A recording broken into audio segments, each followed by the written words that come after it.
Año 362 antes de nuestra era. La llanura de Mantinea en Arcadia. El sol del mediodía abrasaba la tierra sin piedad, convirtiendo las armaduras de bronce de miles de guerreros en hornos incandescentes. El aire, denso por el polvo, el sudor y el olor metálico a sangre, vibraba con un presentimiento. No era simplemente otra batalla en la interminable y fratricida sucesión de guerras civiles griegas. Aquí, en esta tierra reseca, dos Grecias se enfrentaban en un combate mortal. Por un lado, estaba Esparta, otrora la indiscutible hegemón de la Hélade, con sus recién adquiridos aliados de Atenas, Élide y la propia Mantinea. Todo el viejo orden se aferraba desesperadamente a su grandeza pasada. Por otro, el ejército de la Liga Beocia y sus aliados, los arcadios y los mesenios. Los conducía un hombre que en 9 años había dado un vuelco a la historia. Un hombre que había aplastado el mito de la invencibilidad de Esparta. Un hombre que era a la vez un estratega genial, un profundo filósofo y un patriota inquebrantable. Se llamaba Epaminondas. La batalla ya estaba en pleno apogeo. Y de nuevo, como en el día de su mayor triunfo en Leuctra, Epaminondas aplicó su genial táctica. No extendió su frente para igualar al del enemigo. Concentró sus mejores fuerzas, un puño de acero de hoplitas tebanos, en una columna de profundidad monstruosa en el flanco izquierdo, y la lanzó contra el enemigo. El golpe fue como el de un rayo.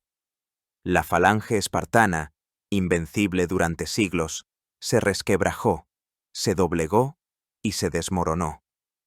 La victoria estaba casi al alcance de la mano. Epaminondas, luchando como siempre en las primeras filas, acosaba al enemigo en fuga, inspirando a sus guerreros.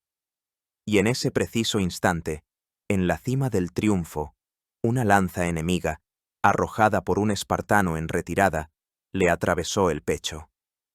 Se desplomó. Sus guardaespaldas, arriesgando sus vidas, lo sacaron del combate. Aún estaba vivo, pero el fragmento de la lanza permanecía profundamente clavado en la herida. Sabía que en cuanto lo extrajeran, moriría.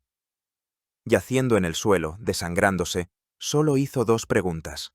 La primera: ¿está a salvo mi escudo? La pérdida del escudo para un hoplita era la mayor de las deshonras, peor que la muerte. Le mostraron su escudo, intacto. La segunda: ¿hemos vencido? Le respondieron que el enemigo estaba derrotado y en fuga. Entonces pidió que le extrajeran la lanza. Cuando sus más cercanos compañeros, al ver esto, rompieron a llorar, lamentando que muriera sin hijos, sin dejar un heredero, él, con una última sonrisa, pronunció las palabras que se convirtieron en su testamento inmortal. Dijo que dejaba tras de sí 2 hijas: la victoria de Leuctra y la victoria de Mantinea. Con estas palabras, el fragmento de la lanza fue extraído, y el más grande héroe de Tebas exhaló su último aliento. Junto con él, murió también su época. ¿Cómo fue posible que un solo hombre, proveniente de una ciudad secundaria, despreciada por la mayoría de los griegos, pudiera en tan poco tiempo destruir un orden secular y elevar a su patria a la cima del poder?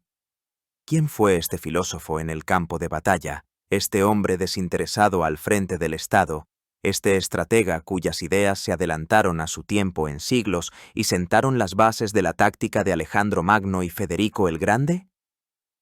Para entenderlo, debemos regresar a una Grecia desgarrada por las guerras, a la ciudad de Tebas, un gigante dormido que esperaba su hora para despertar. Esta no es solo la historia de un general, es la historia del nacimiento y la muerte de una hegemonía, la historia de un hombre que demostró que las ideas, afiladas en el silencio de las escuelas filosóficas, pueden resultar más terribles que miles de lanzas espartanas. Para comprender la magnitud de los logros de Epaminondas, es necesario sumergirse primero en el mundo que precedió a su aparición en la vanguardia de la historia. La Grecia de principios del siglo IV antes de nuestra era era un mundo que vivía sobre las ruinas y los recuerdos de una grandeza pasada, un mundo en una profundísima crisis política y espiritual. La Gran Guerra del Peloponeso, que duró desde el año 431 hasta el 404 antes de nuestra era, ese conflicto titánico de casi 30 años entre Atenas y Esparta y sus respectivos aliados había terminado, pero no dejó tras de sí la paz, sino un desierto calcinado. Este conflicto, que el historiador Tucídides llamó la mayor conmoción para los helenos, trituró a toda una generación, aniquiló miles de vidas, socavó la economía y, lo más terrible, envenenó el alma misma de la Hélade. La guerra lo cambió todo. Marcó el comienzo de lo que los historiadores llaman la crisis de la polis. La ciudad-estado, que antaño fue la base de la identidad griega y la fuente de los mayores logros culturales, ahora era percibida por muchos como la causa de guerras interminables y suicidas. La fe anterior en la superioridad de la propia polis, en la fuerza de la milicia ciudadana, en los dioses protectores, se había visto socavada. No fue solo una crisis política, sino también intelectual.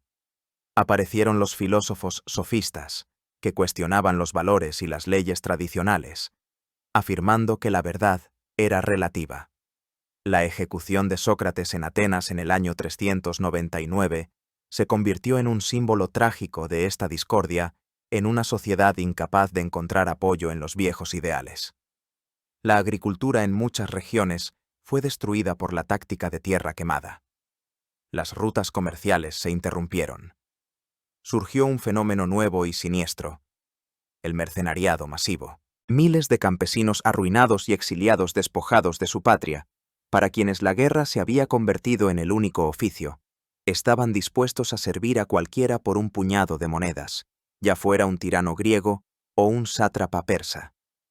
Su famosa Anábasis, la expedición de 10.000 mercenarios griegos al corazón del imperio persa, descrita por Jenofonte, demostró a la vez su increíble capacidad de combate y el hecho de que la lealtad a la patria había dejado de ser el valor supremo. Atenas, antaño el brillante centro de la democracia, la filosofía y el arte, la ciudad de Pericles y el Partenón, fue derrotada y humillada. Su poderosa flota, fuente de su riqueza y poder, fue incendiada en la batalla de Egospótamos. Sus largos muros, que protegían la ciudad y su puerto del Pireo, fueron derribados al son triunfal de las flautas de los músicos espartanos, como símbolo de una aniquilación total. Su imperio marítimo, su arqué, se desintegró. En lugar de la democracia, se instauró la cruel tiranía de los 30, una junta proespartana encabezada por Critias, un discípulo de Sócrates, que en 8 meses de gobierno bañó la ciudad en sangre, ejecutando sin juicio a 1.500 ciudadanos. Aunque la democracia fue restaurada ya en el año 403, Atenas nunca pudo recuperar su antiguo poder. Siguió siendo la capital cultural de la Hélade, la ciudad donde Platón abrió su academia, y más tarde enseñaría a Aristóteles, pero su influencia política quedó socavada para siempre. La guerra agotó su tesoro, quebró su espíritu y sembró en las mentes de los ciudadanos un profundo pesimismo y desilusión con los antiguos ideales de la democracia, que los habían llevado a la catástrofe. La vencedora de esta guerra fue Esparta, el estado de los guerreros, la Cedemonia, una sociedad cerrada y militarista que despreciaba el lujo y el arte, se convirtió en la hegemón indiscutible de toda Grecia. Su ejército, cuyos combatientes pasaban por un sistema de educación único y durísimo, la Agogé, era considerado invencible. La falange de hoplitas espartanos era sinónimo de disciplina y poderío inquebrantable. Por toda Grecia, Esparta impuso regímenes oligárquicos afines a ella, las llamadas decarquías, es decir, gobiernos de 10, apoyándolos con guarniciones militares al mando de gobernadores espartanos, los armostas. Estos armostas no eran simples comandantes militares, eran señores absolutos, que a menudo se comportaban con la arrogancia de los conquistadores, inmiscuyéndose en los asuntos internos de las poleis, apoyando a sus partidarios y reprimiendo sin piedad a los disidentes. Esta política imperial, pesada y torpe, creaba focos de odio latente por toda Grecia. Pero esta hegemonía era frágil y contradictoria. Esparta, que durante siglos había construido su poder sobre el aislamiento y las estrictas leyes de Licurgo, no estaba preparada para el papel de potencia imperial. El flujo de oro y tributos que llegó a Lacedemonia desde las antiguas posesiones atenienses comenzó a corromper las austeras costumbres de los espartiatas. La riqueza y el lujo, prohibidos por ley, se infiltraron en el Estado, minándolo desde dentro. Generales como Lisandro, el vencedor de los atenienses, se comportaban como reyes y acumulaban tesoros incalculables. Pero aún más terrible que la corrupción externa fue el colapso demográfico interno. El sistema espartano requería que cada espartiata poseyera una parcela de tierra suficiente para cubrir su contribución a las comidas comunes.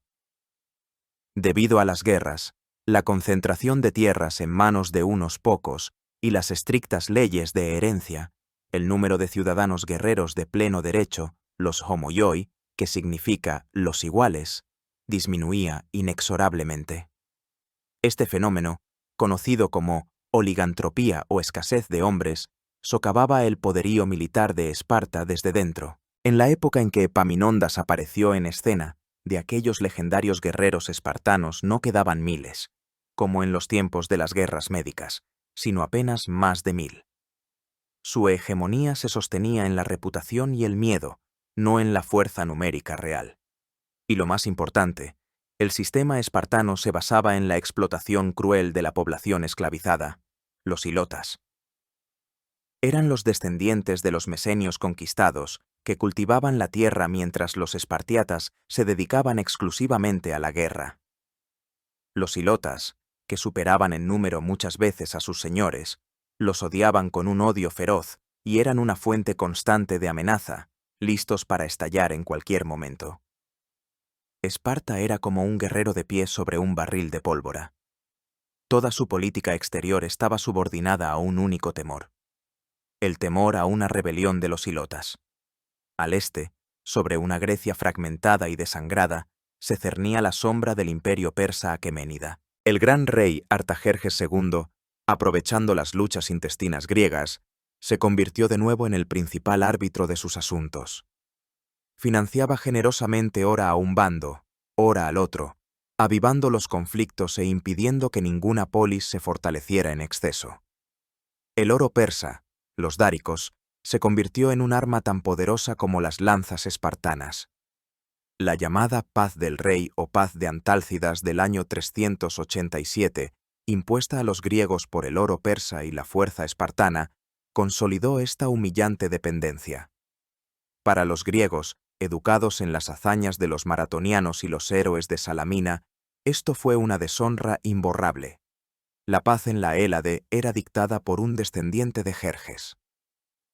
Las ciudades griegas de Asia Menor fueron entregadas al dominio persa, y Esparta fue reconocida como garante de esta paz, lo que le daba derecho a intervenir por la fuerza en los asuntos de cualquier polis bajo el pretexto de proteger la autonomía. En realidad, se convirtió en un instrumento de la dictadura espartana. Fue precisamente en este mundo donde Atenas estaba quebrada y Esparta parecía todopoderosa, donde en la periferia de la gran política se encontraba un estado que la mayoría de los griegos consideraban secundario, por no decir despreciable. Era la ciudad de Tebas, capital de la región de Beocia.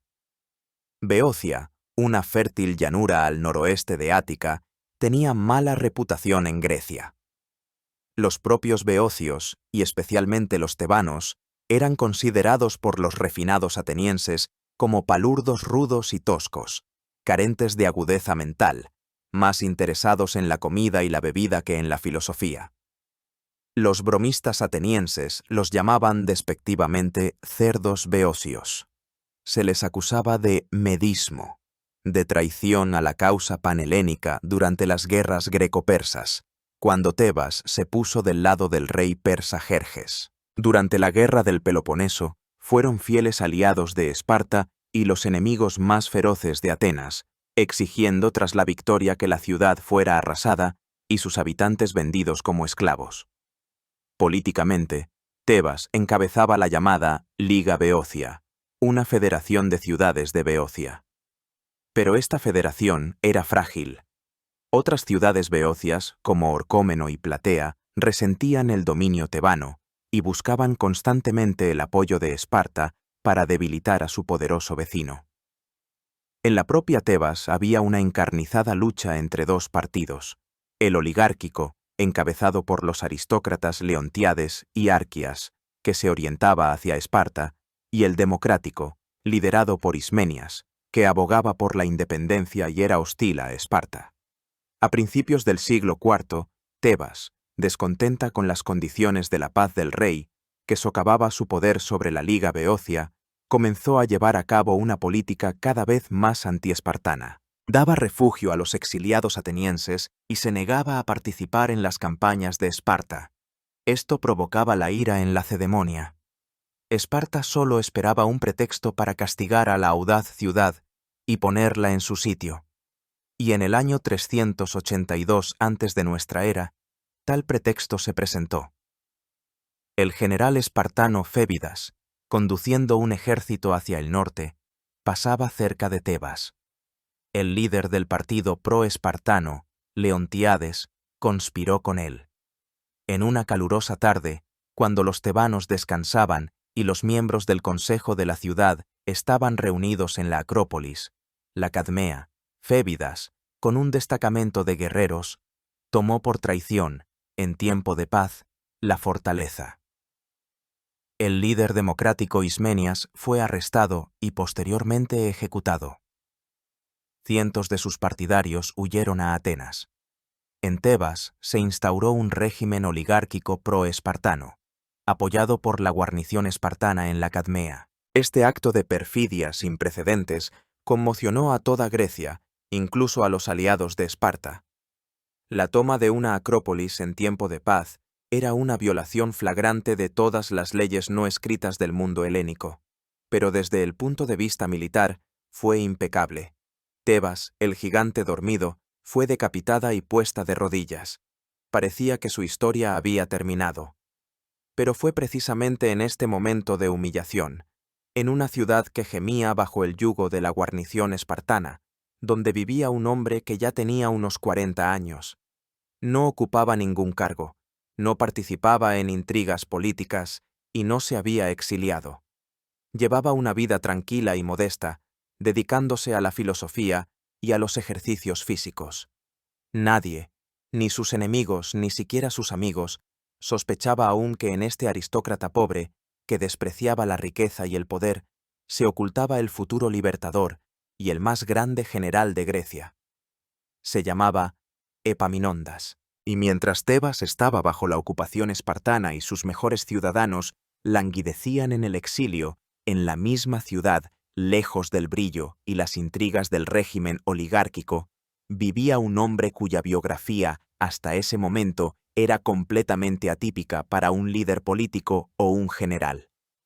Para entender los orígenes de su genio, debemos recurrir a su educación y a la formación de su personalidad, que sentaron las bases de todos sus futuros logros. Epaminondas nació alrededor del año 420 antes de nuestra era en Tebas. Provenía de una antigua pero empobrecida familia aristocrática. Sus antepasados, según la tradición, eran de los espartos, los guerreros que surgieron de los dientes de dragón sembrados por el mítico fundador de Tebas, Cadmo. Pero de la antigua gloria solo quedaban un nombre ilustre y el orgullo familiar. La familia de Epaminondas era tan pobre que, como escribe el biógrafo romano Cornelio Nepote, a menudo no podía salir de casa mientras su única capa, el himatión, estaba lavándose. Sin embargo, esta pobreza no le agobiaba. Al contrario, se convirtió en la base de su filosofía de vida. Despreciaba el dinero y el lujo, considerándolos fuente de corrupción, dependencia y esclavitud espiritual. A lo largo de toda su vida, incluso al alcanzar las cimas del poder, siguió siendo un hombre desinteresado, lo que asombraba a sus contemporáneos, acostumbrados a que la política fuera la mejor manera de enriquecerse. A pesar de la pobreza, el padre de Epaminondas, Polymnis, le dio a su hijo una educación brillante para la época. Contrató para él a los mejores maestros de música, danza y filosofía. Epaminondas tocaba la cítara con virtuosismo y cantaba, lo que para los tebanos, que valoraban la música, era una gran virtud. Pero el principal mentor, el hombre que formó la cosmovisión de Epaminondas, fue un exiliado, un filósofo pitagórico llamado Lisis de Tarento, una ciudad del sur de Italia. El pitagorismo no era solo una escuela filosófica, era todo un estilo de vida. Fundado en el siglo VI antes de nuestra era por el legendario Pitágoras, combinaba enseñanzas místicas sobre la transmigración de las almas, estrictos preceptos éticos y un profundo interés por las matemáticas y la armonía. Los pitagóricos creían que el universo estaba regido por leyes numéricas, que la música y las matemáticas eran las claves para comprender el orden divino del cosmos. Practicaban el ascetismo, largos silencios para entrenar la voluntad, una dieta estricta, y valoraban por encima de todo la amistad, la lealtad y la autodisciplina. Lisis, que huyó de Italia tras la disolución de la Liga Pitagórica, encontró refugio en la casa del padre de Epaminondas y se convirtió para el joven en un segundo padre. Bajo su influencia, Epaminondas absorbió los ideales pitagóricos, aprendió a dominar sus pasiones, a ser comedido en sus palabras y acciones, a valorar el conocimiento por encima de la riqueza. A diferencia de la mayoría de los tebanos, conocidos por su temperamento violento y su amor por los banquetes, Epaminondas era serio, reflexivo y de pocas palabras. No participaba en borracheras, no perdía el tiempo en conversaciones vanas. Todo su tiempo libre lo dedicaba o bien a conversaciones filosóficas o bien a ejercicios físicos. Fue precisamente la doctrina pitagórica de la armonía, del orden matemático subyacente al universo, según muchos investigadores, la clave de su futuro genio militar.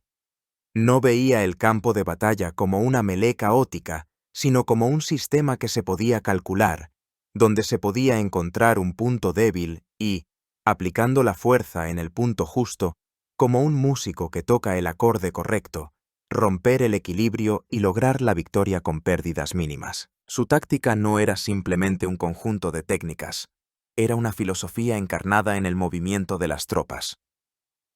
Paralelamente al desarrollo intelectual se produjo el físico. Epaminondas comprendía perfectamente el ideal griego de la unidad de cuerpo y alma. Ciudadano y guerrero eran un todo. Llevó su cuerpo a la perfección, practicando la carrera, la lucha y, lo más importante, el manejo de las armas del hoplita, el pesado escudo hoplon y la lanza. No era solo un teórico, era un guerrero practicante, listo para formar en la falange en cualquier momento. En este desarrollo armónico de mente y cuerpo, se distinguía notablemente de sus futuros adversarios, los espartanos. La agogé espartana creaba soldados ideales, máquinas de matar, pero suprimía la personalidad, desincentivaba la independencia y los hacía incapaces de un pensamiento no convencional. Epaminondas, en cambio, era la encarnación de otro ideal, el filósofo guerrero, un hombre cuya mente estaba tan afilada como su espada. Otro rasgo crucial de su carácter era una amistad profundísima. Su amigo más cercano, casi un hermano, era Pelópidas. A diferencia del pobre Epaminondas, Pelópidas provenía de una de las familias tebanas más nobles y ricas. Era la antítesis de su amigo, apasionado, impetuoso, generoso hasta el derroche, amante de la caza, los banquetes y los caballos veloces. Pero los unía un amor común por su patria y un respeto mutuo ilimitado. Esta amistad se convirtió en el eje del futuro renacimiento tebano. Su vínculo se selló con sangre mucho antes de que se convirtieran en los líderes de Tebas. En el año 385 antes de nuestra era, durante una campaña de los tebanos en ayuda de Esparta en el asedio de Mantinea, irónicamente, la misma ciudad donde encontraría la muerte, lucharon codo con codo en las filas de la falange. En un feroz combate, Pelópidas, tras recibir 7 graves heridas, cayó. Epaminondas, también herido, se plantó sobre el cuerpo de su amigo y repelió en solitario los ataques de los enemigos, protegiéndolo hasta que llegó la ayuda. Este acto se convirtió en leyenda. demostró que detrás de la contención externa del filósofo se escondía un coraje de león y una lealtad inquebrantable. Cuando los espartanos tomaron la Cadmea, los caminos de los amigos se separaron temporalmente. Pelópidas, como activo partidario de la democracia, se vio obligado a huir a Atenas. Epaminondas, en cambio, permaneció en Tebas. El régimen oligárquico no veía en él una amenaza. Era pobre, no ocupaba cargos, no tenía peso político. Lo despreciaban como a un excéntrico e inofensivo filósofo. Y ese fue su error fatal. Epaminondas no estaba quebrado. Permaneció en la ciudad y se convirtió en ese centro silencioso alrededor del cual comenzó a reunirse la juventud descontenta. No incitaba a una rebelión abierta. Hacía algo más importante. Educaba su espíritu.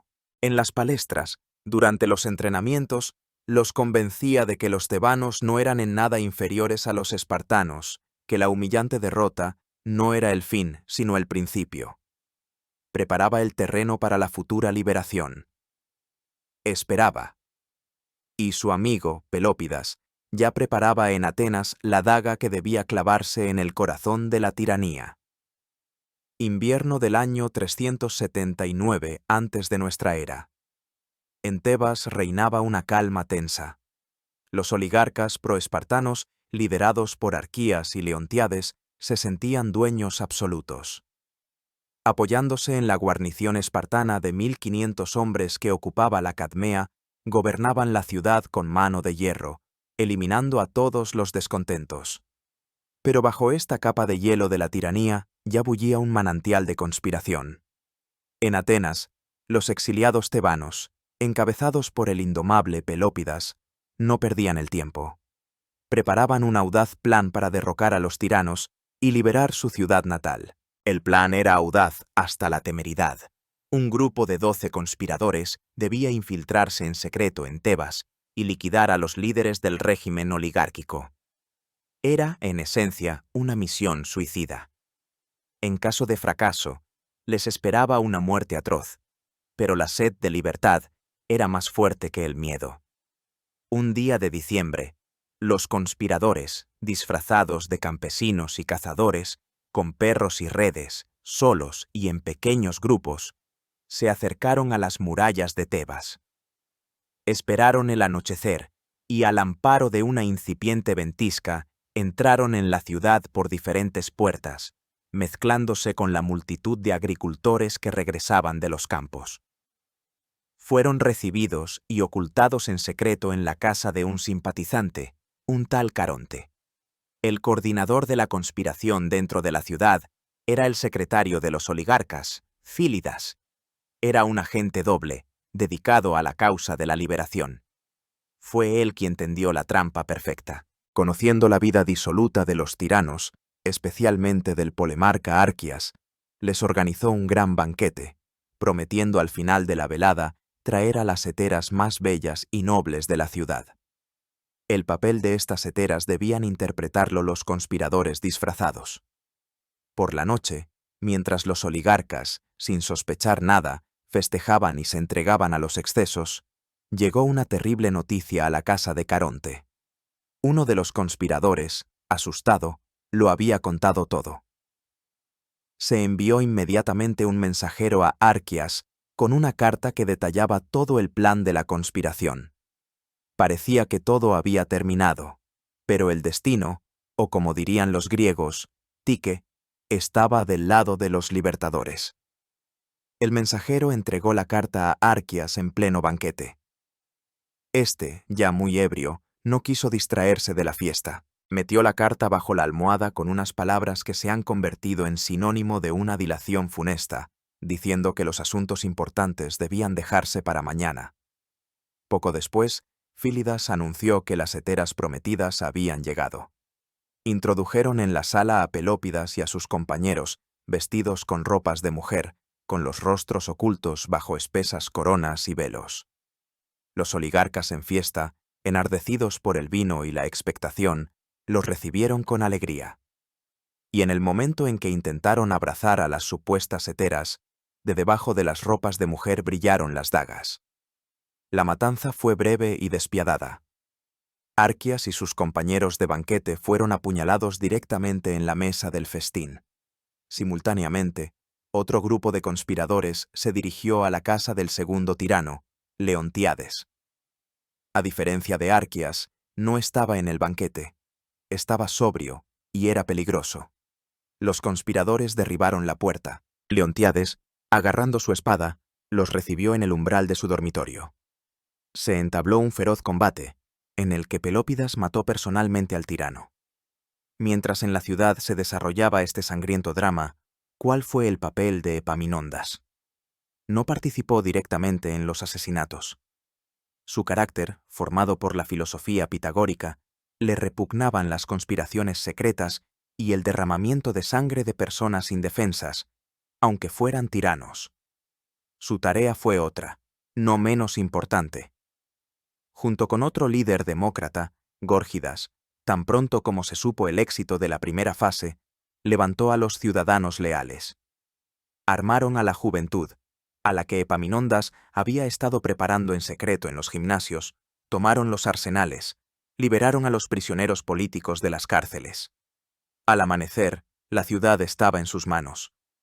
Pero quedaba la principal amenaza: la guarnición espartana en la Cadmea. Los espartanos, despertados por el ruido y comprendiendo que en la ciudad había habido un golpe de estado, no se atrevieron a atacar de inmediato. Se encerraron en la fortaleza, esperando refuerzos de Esparta. Y aquí Epaminondas se mostró por primera vez como un líder nacional. Se convocó una asamblea popular en la plaza de la ciudad. Los exiliados, incluido Pelópidas, fueron recibidos triunfalmente por el pueblo. Fueron elegidos beotarcas, los más altos magistrados de la Liga Beocia, que fue inmediatamente restaurada. Epaminondas y Pelópidas se dirigieron a los ciudadanos con un llamamiento a tomar las armas y expulsar a los invasores. Toda la ciudad, desde los ancianos hasta los jóvenes, arrastrada por un arrebato de patriotismo, comenzó a prepararse para el asalto a la Cadmea. De todas partes, los tebanos armados comenzaron a congregarse alrededor de la fortaleza. De Atenas llegó un destacamento de voluntarios. El armosta espartano, viendo que toda la ciudad se había rebelado y temiendo que los refuerzos no llegaran a tiempo, se desmoralizó. Entabló negociaciones y aceptó rendir la fortaleza a cambio de la libre salida de la guarnición. Cuando los hoplitas espartanos, guerreros invencibles, abandonaron con deshonra la acrópolis tebana bajo las burlas y maldiciones de los que hasta ayer eran esclavos, no fue solo un éxito local. Fue una bofetada a toda la hegemonía espartana. Tebas era libre. Pero todos comprendían que esto era solo el principio. Una Esparta enfurecida no perdonaría tal humillación. Lanzaría sobre Tebas todo su poder. La pequeña ciudad, que acababa de romper sus cadenas, tendría que resistir a la mayor potencia militar de Grecia. Y para ello, necesitaban un nuevo ejército y una nueva forma de hacer la guerra. Y fueron precisamente Epaminondas y Pelópidas los arquitectos de esta nueva maquinaria militar que pronto sacudiría a toda la Hélade. La liberación de la Cadmea provocó en Esparta un estallido de furia. La toma traicionera de la Acrópolis tebana en tiempo de paz fue un acto vergonzoso, pero su rendición a los rebeldes fue una humillación imborrable. Los armostas espartanos que rindieron la fortaleza fueron ejecutados. Inmediatamente se envió contra Tebas una expedición punitiva bajo el mando de uno de los dos reyes espartanos, Cleómbroto. Comenzaba la guerra de Beocia. Los primeros años de este conflicto fueron una prueba durísima para Tebas. Estaban prácticamente solos. Atenas, que al principio había apoyado a los demócratas tebanos, se asustó de la ira de Esparta y se apresuró a desvincularse de ellos. Los ejércitos espartanos, liderados por sus mejores generales, los reyes Cleombroto y, lo que era especialmente peligroso, el gran Agesilao, invadían Beocia casi cada año. Devastaban los campos, quemaban las aldeas, intentaban tomar Tebas por hambre. Los tebanos, inferiores a los espartanos en número y experiencia de combate, optaron por una táctica defensiva. Evitaban las batallas decisivas en campo abierto. En su lugar, Fortificaban sus posiciones, hostigaban al enemigo con pequeñas incursiones, utilizaban su conocimiento del terreno. En estos primeros combates y escaramuzas se fue forjando el nuevo ejército tebano. Epaminondas y Pelópidas, elegidos beotarcas, se dedicaron incansablemente a su entrenamiento y reorganización. Comprendían que para vencer a Esparta no bastaba con el simple valor. Era necesario oponer a la maquinaria militar espartana algo nuevo, que la superara tanto táctica como moralmente. Fue precisamente en estos años cuando se crearon los dos principales instrumentos de la futura hegemonía tebana, el batallón sagrado y la nueva táctica de Epaminondas. El batallón sagrado de Tebas se convirtió en una de las unidades de élite más famosas de la historia de la antigüedad. La idea de su creación se atribuye al beotarca Górgidas, pero fue bajo el mando de Pelópidas cuando alcanzó el apogeo de su gloria. El batallón constaba de 300 hoplitas selectos, pero su singularidad no residía en su número, sino en el principio de su reclutamiento. Estaba compuesto por 150 parejas de guerreros unidos por lazos de amor homosexual. En esto, no había nada chocante para los antiguos griegos. Tales relaciones, especialmente entre un guerrero experimentado, el Erastés, y un joven, el Erómeno, se consideraban normales e incluso se fomentaban en el ámbito militar, especialmente en los estados dorios, como Esparta y Creta. Se creía que tal vínculo tenía un alto valor educativo. Pero los tebanos llevaron esta idea al extremo. Crearon toda una unidad cimentada no solo por la disciplina, sino también por el amor. La filosofía era simple. Un guerrero luchará con doble furia para proteger a su amado y se avergonzará de mostrar la más mínima cobardía ante sus ojos. Pero además, el batallón sagrado fue un paso hacia la profesionalización del ejército. A diferencia de la mayoría de los hoplitas griegos, que eran agricultores o artesanos que solo se reunían para la guerra durante una campaña, los guerreros del batallón sagrado eran mantenidos por completo por el Estado. Dedicaban todo su tiempo a entrenar, vivían y luchaban juntos, y morían también juntos. Eran profesionales de la guerra en un mundo de aficionados. Durante los 40 años de su existencia, el batallón sagrado no sufrió ni una sola derrota, hasta que fue completamente aniquilado en la batalla de Queronea, luchando ya contra una nueva fuerza, la falange macedonia de Filipo II. Pero la unidad de élite era solo una parte del nuevo sistema militar. Su principal arquitecto fue Epaminondas. Fue él quien desarrolló la innovación táctica que revolucionó todas las ideas sobre la guerra de las falanges hoplitas. Fue la táctica del orden oblicuo o ataque escalonado. Para comprender la naturaleza revolucionaria de esta idea, es necesario imaginar una batalla típica de la época. Dos ejércitos de hoplitas se alineaban uno frente al otro en líneas largas y relativamente poco profundas, las falanges, generalmente de 8 a 12 filas de profundidad. Chocaban muro contra muro, y la batalla se convertía en un gigantesco empujón, el llamado ocismos, un empuje de escudos, donde vencía el que era más fuerte y resistente. Debido a que cada hoplita sostenía el escudo en la mano izquierda, cubriendo no solo a sí mismo, sino también a su vecino de la derecha, toda la falange tenía una tendencia natural a desplazarse hacia la derecha durante el movimiento. Por lo tanto, las unidades más fuertes y selectas siempre se colocaban en el flanco derecho, ya que se consideraba el más honorable y decisivo. El flanco derecho de un ejército atacaba al flanco izquierdo del otro. Los espartanos, cuyos guerreros eran considerados los mejores de Grecia, siempre colocaban en su flanco derecho un destacamento selecto de la Guardia Real y aplastaban el flanco izquierdo del enemigo para luego atacarlo por la retaguardia. Este esquema funcionó durante siglos. Epaminondas decidió romper este esquema. Renunció al principio de distribución uniforme de las fuerzas a lo largo de todo el frente. En su lugar, aplicó el principio de concentración de la fuerza en el punto decisivo. Cambió radicalmente la formación de su ejército. Hizo deliberadamente débil su flanco derecho, que debía recibir el ataque de las unidades de élite espartanas, y le ordenó que eludiera el combate, que se retirara, ganando tiempo. Todo el centro también lo hizo relativamente poco profundo, pero en su flanco izquierdo, que debía atacar al flanco derecho más fuerte de los espartanos, concentró toda su fuerza de ataque. Formó aquí a los hoplitas tebanos en una columna de una profundidad monstruosa, sin precedentes, de 50 filas.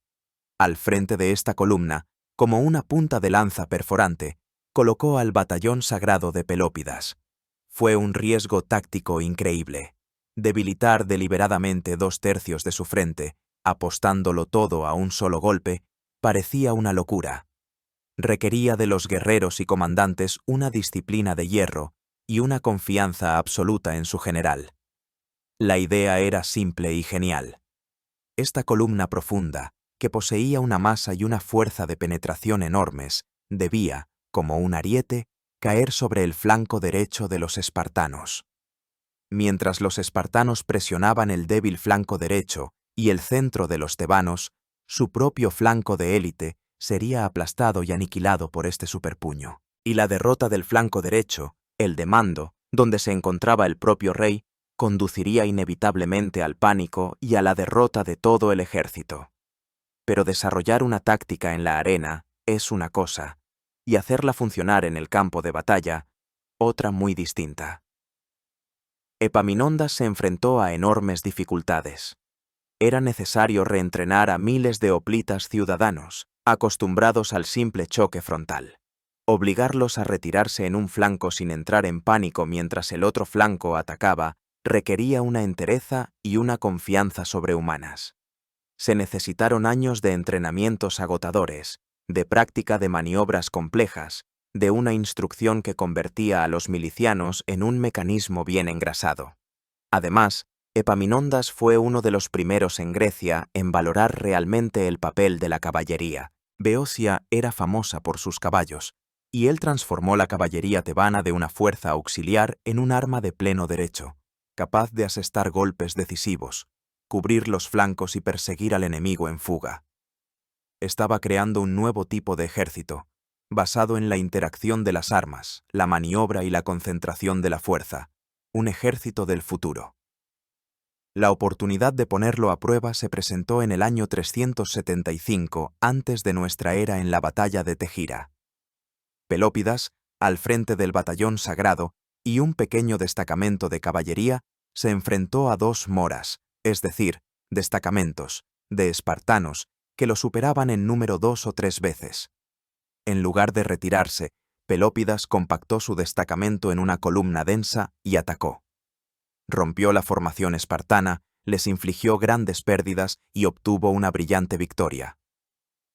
Por primera vez en la historia, un destacamento espartano en campo abierto fue derrotado por un enemigo numéricamente inferior. La batalla de Tegira fue un presagio, el ensayo general del triunfo venidero. Demostró que el nuevo ejército tebano estaba listo para grandes hazañas, y la prueba más grande ya no estaba lejos. Hacia el año 371 antes de nuestra era, la guerra de Beocia, que duraba ya una década, había agotado a ambas partes. Grecia estaba cansada de un derramamiento de sangre interminable. Bajo la presión del rey persa, que necesitaba mercenarios griegos para sus guerras, y con la mediación de Atenas, se decidió convocar un congreso de paz general en Esparta para poner fin a la guerra y establecer una paz universal, que se llamaba Koiné e Irene. A Esparta acudieron embajadores de toda Grecia. Atenas estaba representada por el brillante diplomático Calias. Esparta, por su envejecido pero aún temible rey Agesilao. Tebas, por su parte, decidió enviar como su principal representante a un hombre que hasta ese momento era más conocido como guerrero y filósofo que como diplomático. Enviaron a Epaminondas. Y esta elección resultó ser genial. Las negociaciones fueron difíciles. El principio fundamental de la paz proclamado fue la autonomía total de todas las poleis griegas, grandes y pequeñas. Todas las partes, Atenas, Esparta, sus aliados, juraron por turno respetar este tratado. Y entonces llegó el turno de los tebanos. Epaminondas dio un paso al frente y declaró que estaba dispuesto a prestar juramento en nombre de Tebas. Pero cuando los éforos espartanos exigieron que, a continuación, juraran también por separado los representantes de todas las demás ciudades de Beocia, se negó. Declaró que prestaba juramento no solo en nombre de Tebas, sino en nombre de toda la Liga Beocia, como su legítimo representante. Fue un desafío. La exigencia de Esparta de disolver la Liga Beocia había sido el objetivo principal de toda la guerra. Para Tebas, en cambio, el control sobre Beocia era la base de su poder. Epaminondas comprendía perfectamente que, al aceptar la exigencia de Esparta, anularía los 10 años de lucha y volvería a convertir a Tebas en una polis secundaria.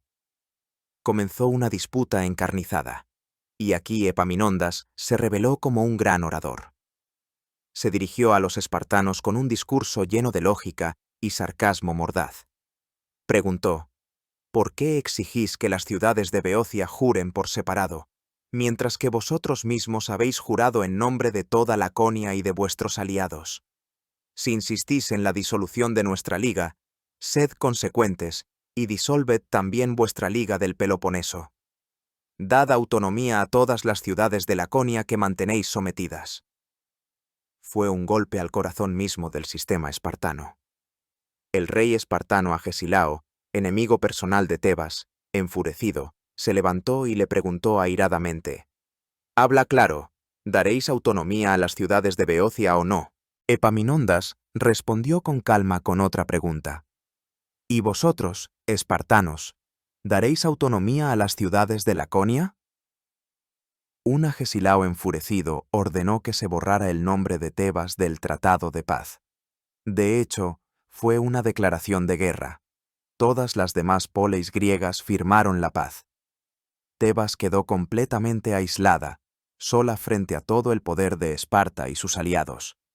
Cuando Epaminondas regresó a Tebas y contó lo sucedido, muchos en la ciudad se desesperaron. Creían que con su intransigencia había arruinado a su patria. Pero Epaminondas estaba tranquilo. Sabía que no podía haber paz con Esparta en los términos de Esparta. Tarde o temprano, Esparta habría encontrado de todos modos un pretexto para destruir a Tebas. Prefirió afrontar la guerra con la cabeza bien alta, convirtiéndola en una guerra por la justicia y la igualdad de derechos para todos.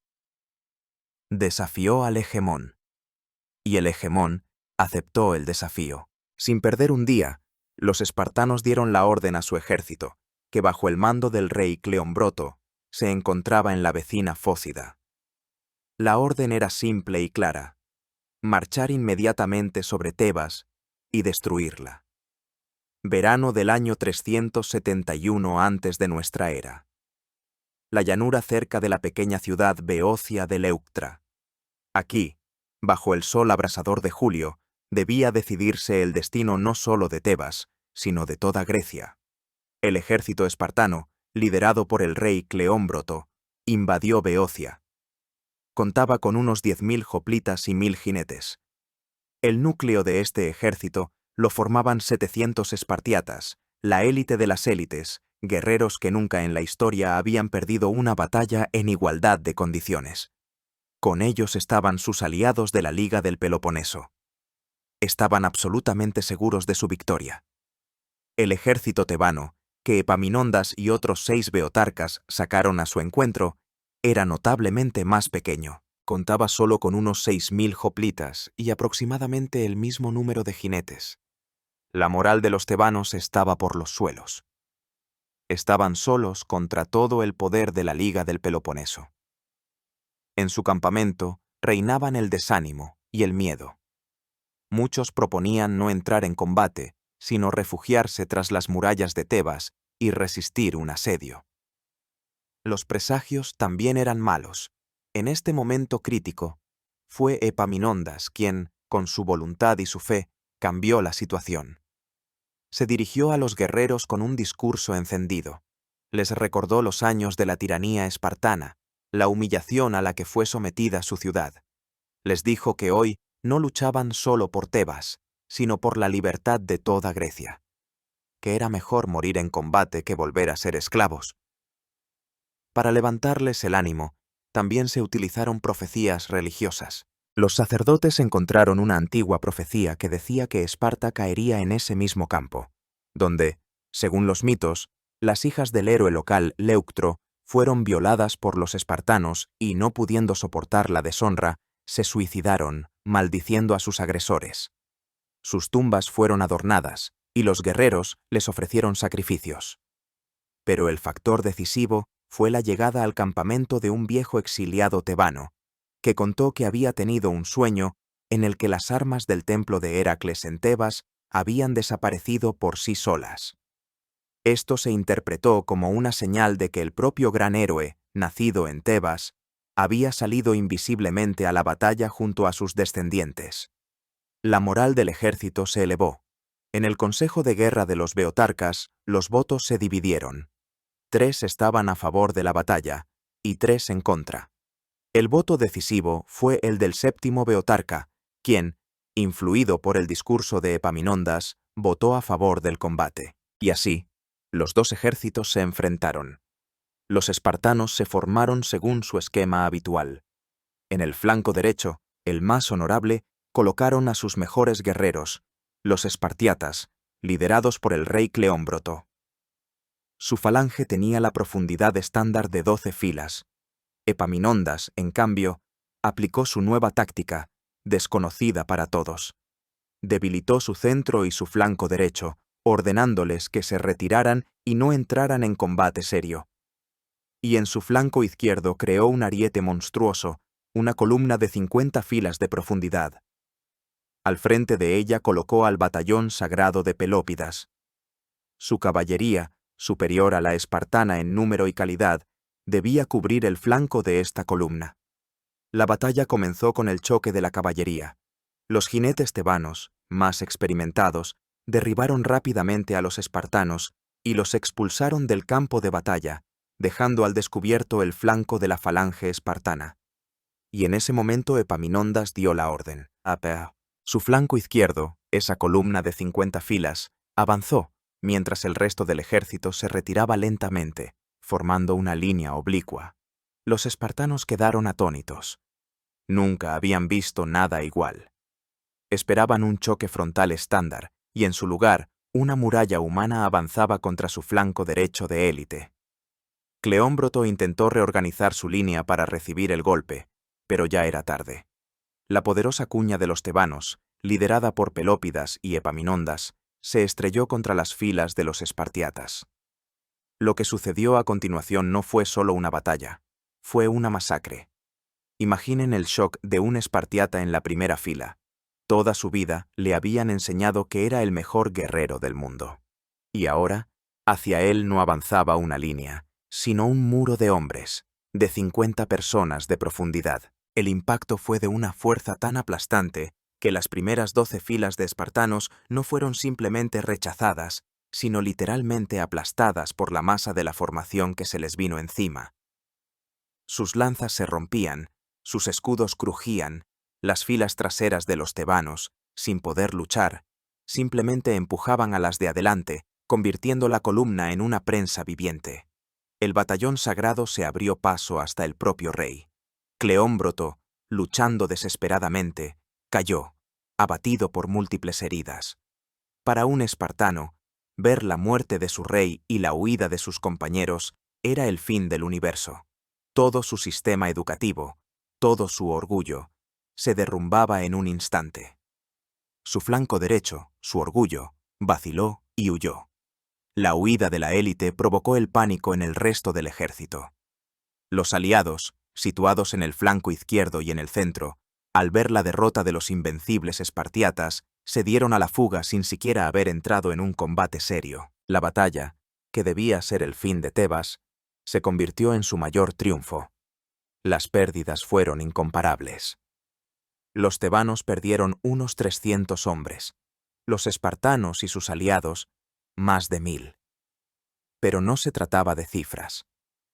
De los 700 espartiatas que salieron al campo de batalla, murieron 400. Murió el rey, murieron casi todos los altos mandos. Fue un golpe del que Esparta ya nunca se recuperaría. El mito de su invencibilidad, la base de todo su poder, se disipó en el campo de Leuctra. Una ciudad pequeña y despreciada había desafiado al hegemón y lo había vencido. Pero para Epaminondas, este no era el objetivo final, era solo el principio. No quería simplemente vencer a Esparta, quería destruir la base misma de su poder. La victoria de Leuctra tuvo en Grecia el efecto de una bomba. Nadie podía creer lo que había sucedido. Los estados, que durante décadas habían vivido con miedo a Esparta, de repente se dieron cuenta de que el hegemón era un coloso con pies de barro. Por todo el Peloponeso, como una reacción en cadena, comenzaron las rebeliones antiespartanas. Los partidos democráticos derrocaron a las oligarquías pro-espartanas. Arcadia, una región en el centro de la península, se unió en una nueva liga arcadia, hostil a Esparta. Élide, Argos, todos los antiguos enemigos de la Cedemonia levantaron la cabeza. Se dirigieron a Tebas pidiendo ayuda, suplicando a Epaminondas que los liderara y completara la derrota del enemigo común. Epaminondas comprendió que no podía dejar pasar la oportunidad. En el invierno, en la transición del año 370 al 369 antes de nuestra era, reuniendo un enorme ejército de 70.000 hombres de beocios y todos los nuevos aliados, hizo lo impensable. Invadió Laconia, el propio territorio de Esparta. Por primera vez en muchos siglos, un soldado enemigo pisaba la tierra que los espartanos consideraban sagrada e inviolable. Su ejército, dividido en 4 columnas, pasó a sangre y fuego por el valle de Leurotas, quemando y saqueando todo a su paso. Las mujeres espartanas, que nunca habían visto a un enemigo, contemplaban con horror desde las murallas de la ciudad el humo de los incendios. La propia Esparta, que no tenía murallas, ya que los espartanos declaraban con orgullo que sus murallas eran el valor de sus ciudadanos, se encontró indefensa. El viejo rey Agesilao, humillado pero no quebrado, logró organizar la defensa, armando incluso a los hilotas, prometiéndoles la libertad. Epaminondas no asaltó la ciudad, comprendiendo que ello conllevaría grandes pérdidas. Su objetivo no era capturar Esparta, sino destruir la base misma de su existencia. Y esa base no se encontraba en la ciudad, sino en los fértiles campos de la vecina Mesenia. Desde Laconia, Epaminondas condujo a su ejército a Mesenia. No fue solo una invasión militar, fue un acto de la más alta justicia histórica. Imaginen, se enviaron mensajeros por todo el mundo griego, llamando a los descendientes de los mesenios, exiliados por los espartanos 3 siglos y medio antes, a regresar a su patria.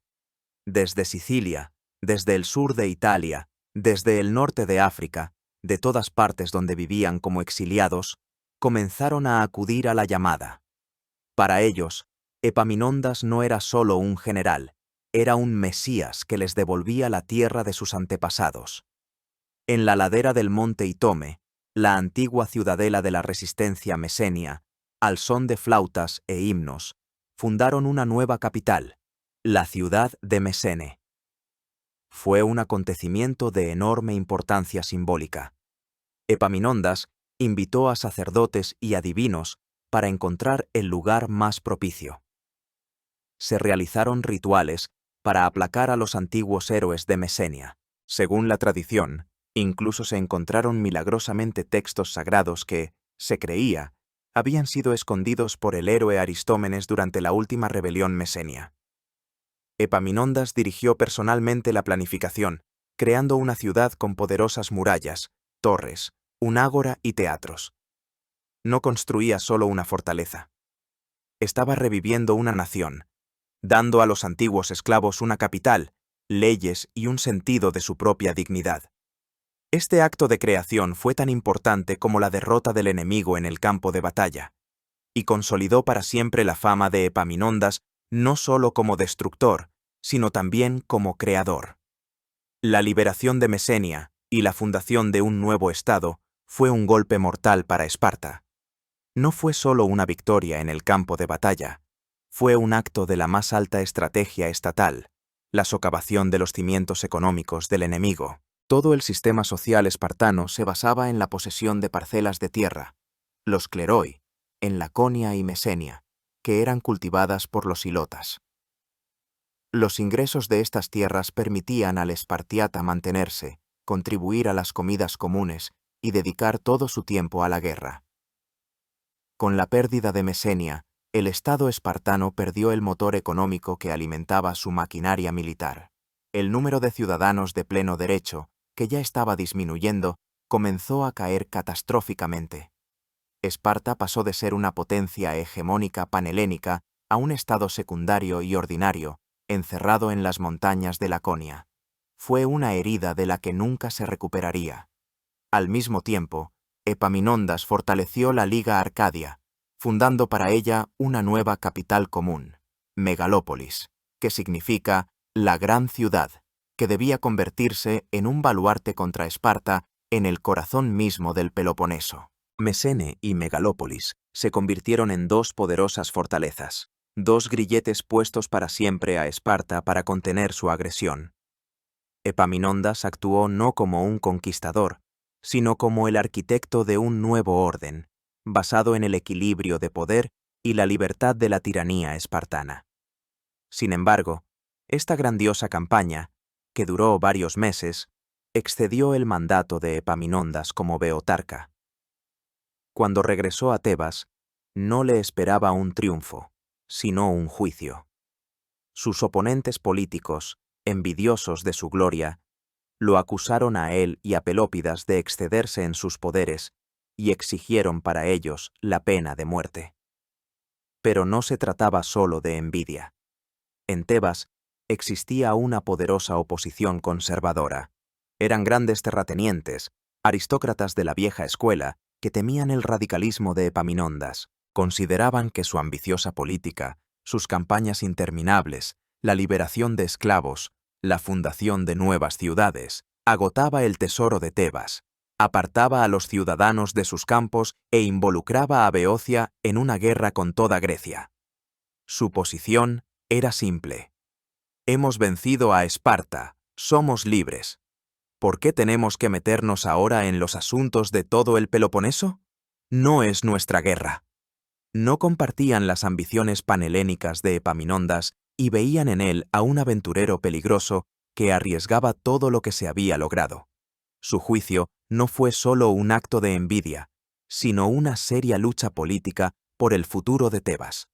En el juicio, Epaminondas pronunció un discurso en el que no se justificó, sino que enumeró sus méritos. Dijo que estaba dispuesto a morir, pero pedía que en su tumba se escribiera que Epaminondas fue condenado a muerte por los tebanos por haberlos obligado a derrotar a los espartanos en Leuctra, algo que antes de él ningún beocio se había atrevido a hacer. Y también por haber, en una sola campaña, no solo salvado a Tebas, sino asegurado la libertad de toda la Hélade y cambiado las cosas de tal manera que los tebanos asediaban a Esparta, y los espartanos se alegraban de seguir con vida. Y por no haber detenido la guerra hasta fundar Mesene y encerrar a Esparta en un anillo de bloqueo. Después de estas palabras, los jueces no se atrevieron a dictar una sentencia condenatoria, y fue absuelto con honores. En los años siguientes, Epaminondas realizó otras 3 campañas en el Peloponeso, fortaleciendo el nuevo orden que había creado y repeliendo los intentos de Esparta de tomar la revancha. También dirigió su atención al mar, comprendiendo que sin una flota fuerte Tebas no podría competir con Atenas, convenció a los tebanos de construir una flota de 100 trirremes y, por un corto tiempo, incluso desafió el dominio marítimo de Atenas, separando de ella a Bizancio y otras ciudades. Estaba en la cima de su poder. Se había convertido en el hombre más influyente de Grecia, pero su éxito engendró una nueva coalición de enemigos. Atenas, asustada por el creciente poder de Tebas, firmó una alianza con su antiguo enemigo, Esparta. En la propia Liga Arcadia, creada por Epaminondas, comenzó una escisión. Parte de las ciudades, principalmente Mantinea, se pasaron al bando de Esparta. El nuevo orden resultó ser frágil. Para preservarlo, se necesitaba una victoria más, la última y decisiva. y Epaminondas partió a su última campaña. Hacia el año 362 antes de nuestra era, la situación en Grecia volvió a caldearse hasta el extremo. Parecía que todo el mundo helénico se había unido contra Tebas. La alianza de Esparta y Atenas, hasta hace poco impensable, se hizo realidad. A ellos se unieron los arcadios rebeldes de Mantinea y otras ciudades del Peloponeso, descontentas con la hegemonía tebana. Epaminondas comprendió que si no infligía una derrota aplastante a esta coalición, todos sus 9 años de trabajo se irían al traste. Reunió un ejército y por cuarta vez lo condujo al Peloponeso. Esta campaña fue la cumbre de su genio estratégico. Al enterarse de que los espartanos con todo su ejército habían salido de la ciudad para unirse a sus aliados en Mantinea, realizó una maniobra audaz e inesperada. Con una marcha forzada nocturna, condujo a su ejército directamente sobre Esparta, con la esperanza de tomar la ciudad indefensa. Esta jugada tomó a los espartanos por sorpresa. Solo por una casualidad, un desertor cretense advirtió al rey Agesilao, y gracias a la defensa desesperada de los pocos defensores, la ciudad se salvó. Incapaz de tomar Esparta por sorpresa, Epaminondas emprendió de inmediato una segunda jugada, no menos genial. Sabía que el ejército aliado, al enterarse de la amenaza a Esparta, se apresuraría en su defensa, dejando su campamento en Mantinea desprotegido. Giró su ejército y con una marcha rápida se dirigió al norte, hacia Mantinea, con la esperanza de capturar el campamento y los convoyes del enemigo. Y de nuevo casi lo logra. Habría sorprendido al enemigo de no ser por la caballería ateniense, que por una feliz casualidad llegaba en ese momento a la ciudad y pudo repeler el primer ataque de los tebanos. Todos sus astutos planes habían fracasado. El ejército aliado, reunido, se encontraba ahora en la llanura frente a Mantinea. Epaminondas se encontró en una situación difícil. Su campaña se alargaba, los recursos se agotaban.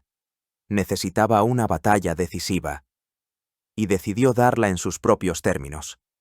Alineó a su ejército frente al enemigo, pero no atacó. En cambio, ordenó deponer las armas, como si se dispusiera a acampar y renunciar a la batalla. Los aliados, al ver esto, se relajaron, se quitaron las armaduras, rompieron filas, decidiendo que no habría batalla ese día. Y en el preciso instante en que su vigilancia se relajó, Epaminondas dio la orden. De nuevo, como en Leuctra, formó a su ejército en orden de batalla oblicuo, creando en el flanco izquierdo una potentísima cuña de ataque. Y este ejército, que acababa de fingir cansancio y desgana de luchar, en un único e impetuoso impulso, se lanzó sobre el enemigo desprevenido. El plan era genial. Pero esta vez los aliados, enseñados por la amarga experiencia de Leuctra, estaban preparados. Sabían dónde se asestaría el golpe principal. Se entabló una batalla terrible y encarnizada. La cuña tebana, como antes, rompió el frente enemigo, pero esta vez la victoria costó mucha más sangre. Ambos bandos lucharon con desesperado coraje. Fue precisamente en esta refriega decisiva, liderando a sus guerreros en el ataque, donde Epaminondas recibió su herida mortal. Su caída causó confusión en las filas tebanas. A pesar de haber roto el frente y obligado al enemigo a retirarse, no lo persiguieron. La batalla terminó. Ambas partes se declararon vencedoras. Los tebanos quedaron dueños del campo de batalla, pero su victoria se vio empañada por la muerte de su gran líder. La muerte de Epaminondas, descrita en el prólogo, se convirtió en el fin de toda una era. Sus últimas palabras resultaron ser proféticas. Realmente dejó tras de sí 2 hijas victorias, pero con su muerte, Tebas perdió a su genio, su corazón y su mente. La victoria de Mantinea no les trajo nada más que nuevas pérdidas. Como escribió el historiador Jenofonte, contemporáneo de estos acontecimientos, después de esta batalla hubo en Grecia aún más desorden y confusión que antes. La muerte de Epaminondas en el campo de Mantinea fue una pérdida irreparable para Tebas. La ciudad que, en una década, gracias al genio de un hombre, había ascendido a la cima del poder, comenzó con la misma rapidez su caída. Epaminondas no encontró sucesores dignos. Nadie poseía su visión estratégica, su sabiduría política y, lo más importante, su autoridad moral. La hegemonía tebana, que se sostenía en sus cualidades personales, se derrumbó junto con él. Pero no se trataba solo de la ausencia de una personalidad. La propia Tebas no estaba preparada para el papel de hegemón.